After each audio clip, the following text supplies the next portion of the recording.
The stage is now set for Dragon Age the Veilguard, and there was a time where there was actually a lot of competition in the RPG space for the rest of the year. That's no longer the case. Kingdom Come Deliverance 2, it's been delayed into 2025, same with Avowed.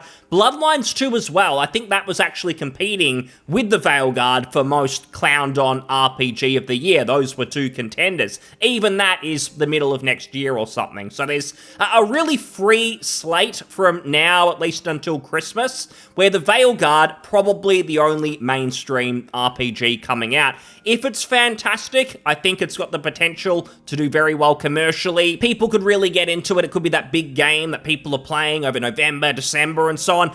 If it's bad, though, then it's got all the time in the world for people to laugh at it, to clown on it, and start talking about RPGs have to get better next year with the more hyped games coming out, like Kingdom Come Deliverance 2 and so on. So the stage is set. It's all up to Bioware. Are they going to deliver or not? And I suspect they won't.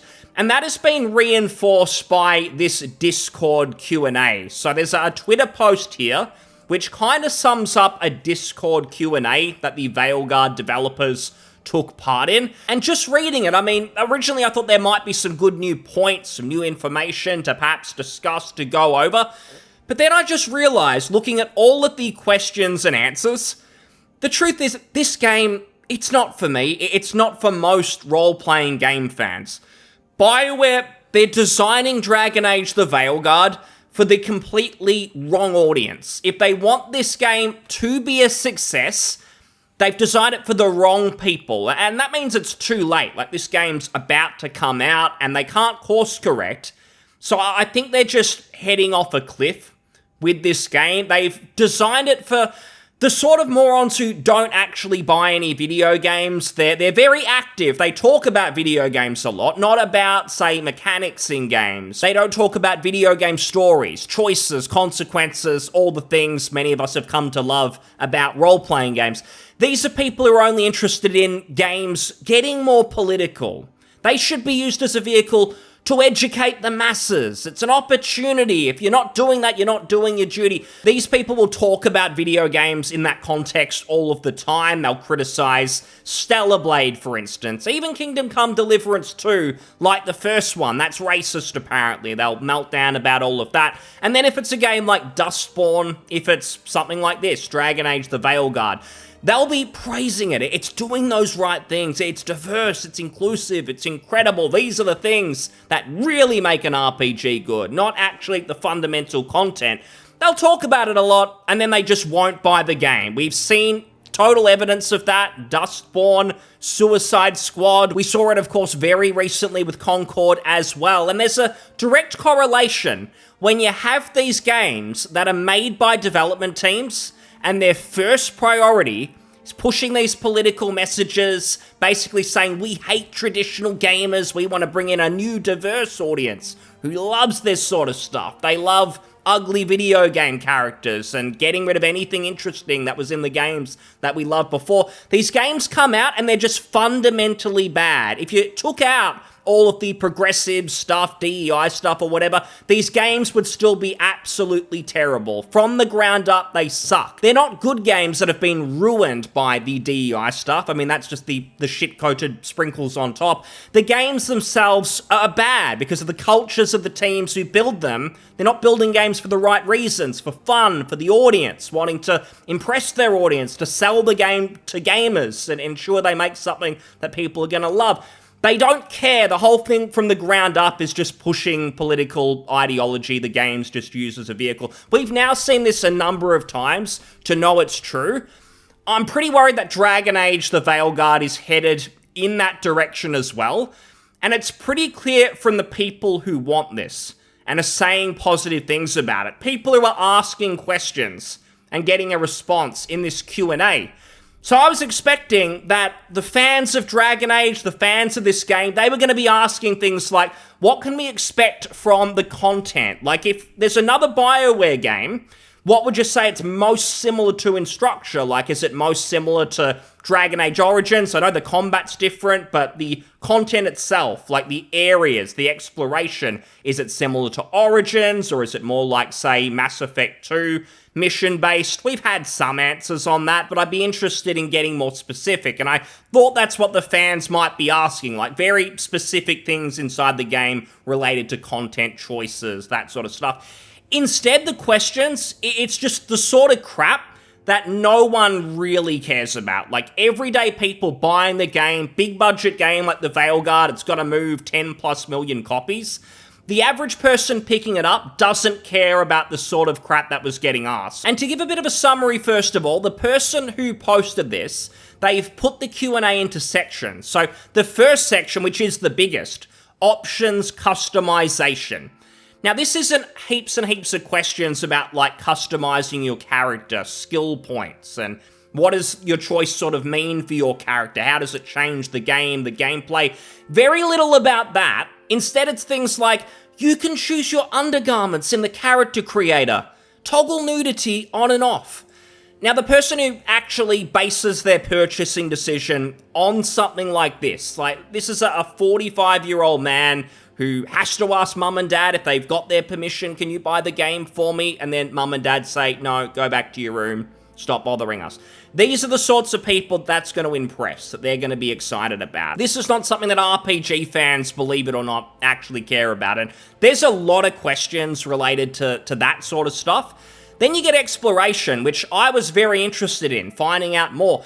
There's only 3 questions about this, versus like 15 questions about undergarments, transmog, and all the rest. Like, that stuff means very little in terms of the 20, 30-hour game that you're actually playing. Like, the content of the game, it doesn't really matter that much compared to exploration, which is really important to judge the overall game, because if you change your undergarments, you might spend half an hour. Maybe if you're a deranged person, you get 30 minutes of content out of picking your undergarments. But then you've actually got to play the game for many, many hours. And unless it's fun, it's engaging, the content you're doing is interesting, none of that's going to matter. And even the people who do care about this, I know, like with Baldur's Gate 3 and stuff, there are people who care about some of that, and I'll address that in a bit. But the reason people are happy to do that and then go through the game is because people love Baldur's Gate 3 and they love the content. If the game itself sucks, none of this fluff actually matters. People aren't going to spend time on any of that if the content in the game is bad. And that's really my concern.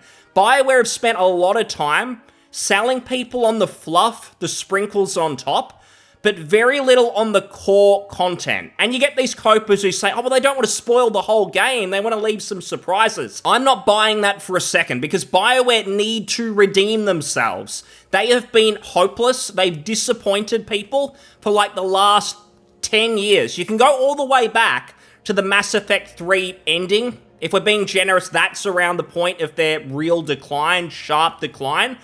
Since then, they've done a lot of bad things, bad decisions. Clearly, a lot of people working there are just not competent. So they need to redeem themselves and show, yes, we are capable of making a good game, good content. Here's some examples of that. That's what they should be marketing.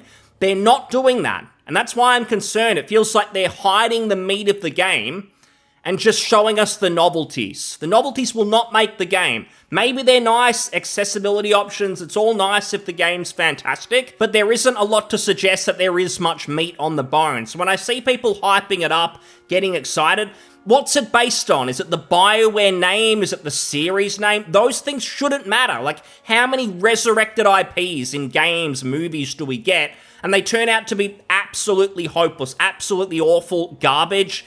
This is no different, and they're not showing anything to suggest otherwise. This Q&A doesn't give me confidence, because exploration, really critical, 3 questions compared to all the other crap. And, I mean, if we read some of these, it's nice and all. Critical story missions are more linear, so they can be highly handcrafted. Now, I mean, you can handcraft open areas. Plenty of older games did that all of the time. What are you saying? That if it's open, you've got to use AI or something to design the areas? Procedural generation? I don't think so, but that's okay. BioWare's strength in the past, when they were a bit better at things, sometimes those linear missions are nice. But I mean, I go back to Knights of the Old Republic, and I feel like those areas were peak BioWare, where they were really getting things right. I think Mass Effect 2, I know it's a very well-liked game, but I felt sometimes it was a little bit too corridory. It was all a little bit samey, repetitive.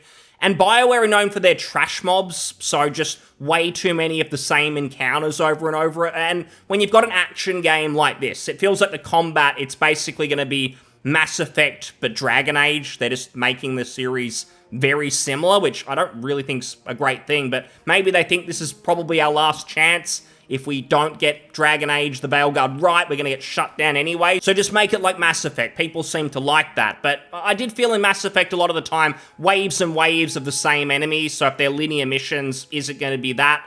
I guess we'll see. But they do say that there will be several large explorable open areas like Arlathan Forest, the Hosberg Wetlands, the Crossroads. They'll probably need to show that they've learned in this regard. Like open world Bioware, it's pretty poor quality, like Inquisition, despite it winning Game of the Year and people praising it at the time. I think very quickly, people sort of went, you know what, we were hyping up something that just wasn't really there. We played Witcher 3 maybe a couple of years later, and we realized Inquisition just wasn't that good.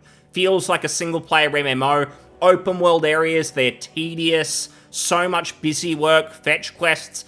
They will have to show they've improved in that regard. I didn't play a lot of Andromeda, but I believe it had some of the same problems as well. So some of this information, it's good to get it.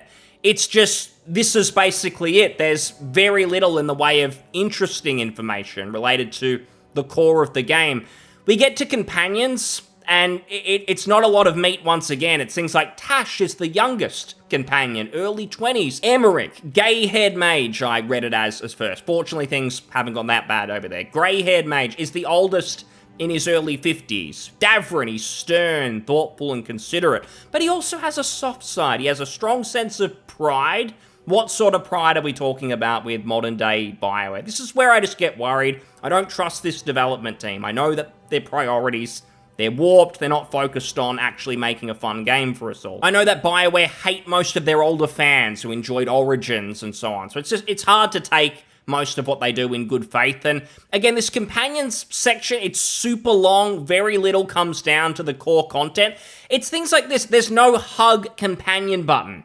But there are instances where you can hug companions. So don't worry if we're not going to buy the game because of the hug companion button being missing. We're still going to do our best to make you happy because this is who we're making the game for. Not for people who are looking for that core RPG experience, but instead people who want intimacy simulator. Bioware are catering to them. And there'll be some people who'll say, why not both? Why can't it be a great RPG in terms of the content, and why can't it have all this extra magical stuff, like the hug companion button, the undergarments, all of that? Why can't it be both?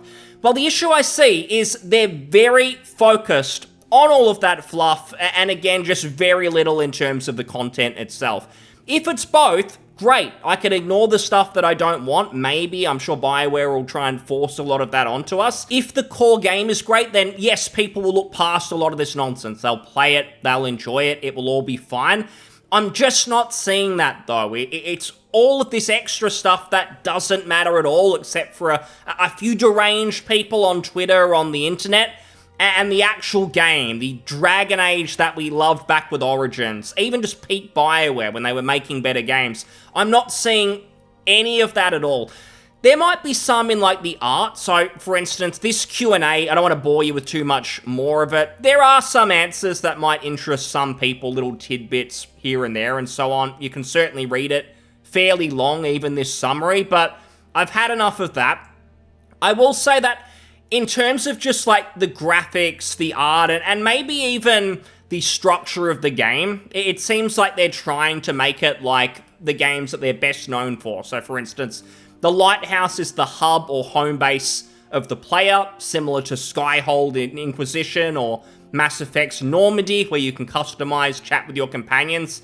That's kind of similar to the old Bioware games. Art, the graphics, at least on a technical level, like, it's all fine, but it just reminds me of Concord, where, like, technically, that game, from all reports, didn't buy it, sadly, but all reports suggest that technically it was pretty well put together.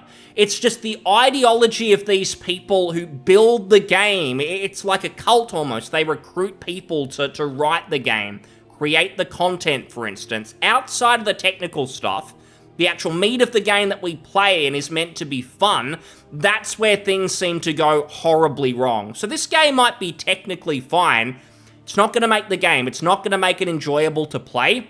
And it used to be what BioWare's strength was. Like the characters, the missions, the story, and some of those choices. That used to be the highlight. It was what made BioWare's best games special. And that's what they seem to be dropping the ball on. Like all the things that really matter, they're either not showing it or what they have shown looks like garbage.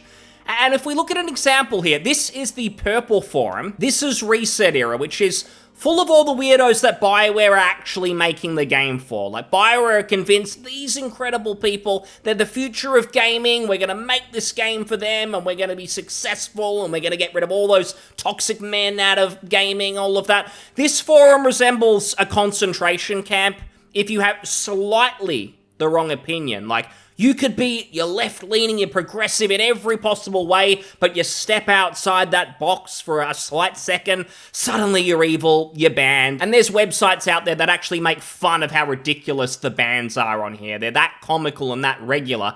Something I found really interesting, they're talking about the companions here. And you look at these companions, none of them are slightly appealing at all. Now, there's some people who'll say on a technical level, these companions look great. Look at these graphics. Look at their hair. Their hair works. That's really where the praise ends, and I'm not even sure the hair actually looks that good. I think it's just because it's a cartoony art style. It's easier to make it look better when it's more cartoonish rather than realistic, but I'm not sure the art style's actually consistent anyway. This character, the redhead, looks more realistic than these other ones that look much more cartoonish. This lady, this guy looks like a mobile phone avatar. Like, it's really that kind of graphic style. Maybe that's remnants from when this game was meant to be a live service. Who knows? But the reason I'm showing you this, well, firstly, someone says a new standard for RPGs, in my opinion. Like, you look at these characters, if this is the new standard, I'm just going to play games from the 90s and the 2000s for the rest of my life. I don't need to play anything new if that's the direction things are going. But I found this very interesting. They show these characters that are supposedly the new standard, and then someone posts this character, this skeleton who's wearing what looks like ridiculous goggles, and you're probably thinking what I'm looking, this skeleton has more personality, looks more interesting, I want to play with this skeleton, have them in my party, more than any of the other companions who look totally unappealing. They all look like DEI hires. The skeleton is looking the best. And I thought maybe it's just because I'm not the target audience. But these people who the game was made for, they're the ones who are meant to love all of this inclusive stuff, all of the ugly companions.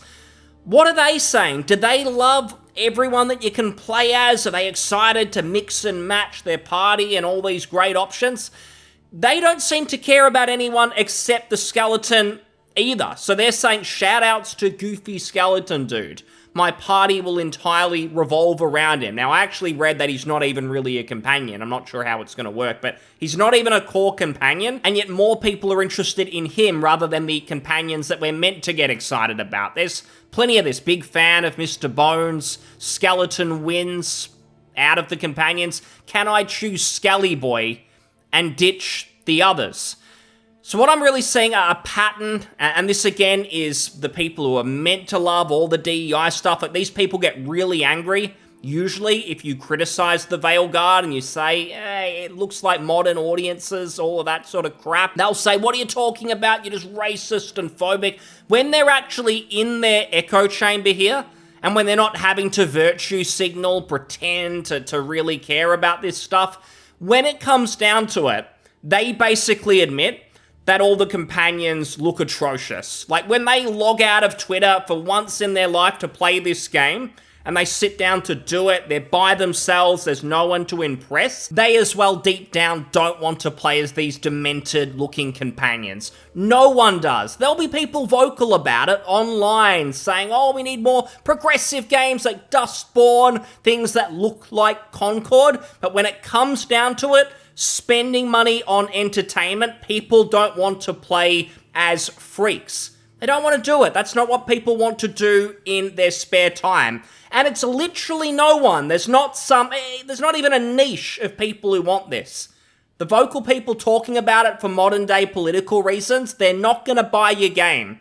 So BioWare doing this, making a game for a market that doesn't even really exist, No one's really wishlisting, no one's pre-ordering this game, and yes, it's good that people aren't pre-ordering, but if you compare pre-orders for this compared to other much smaller budget games, it's looking like it's going to be a flop because you've made the game for the wrong people. You should have made it for RPG fans, the people who bought your old games when you were a successful video game company. Now you're hacks. You clearly don't hire people based on merit. It's very obvious. Bioware now, it's basically a cult. The people that they hire, they're just there because they agree with the hive mind. It's all about modern politics of the right sort. This is what you come up with. It looks like a joke. The Q&A was a joke as well, talking about all the things that don't really matter, that people who play these games don't really care about.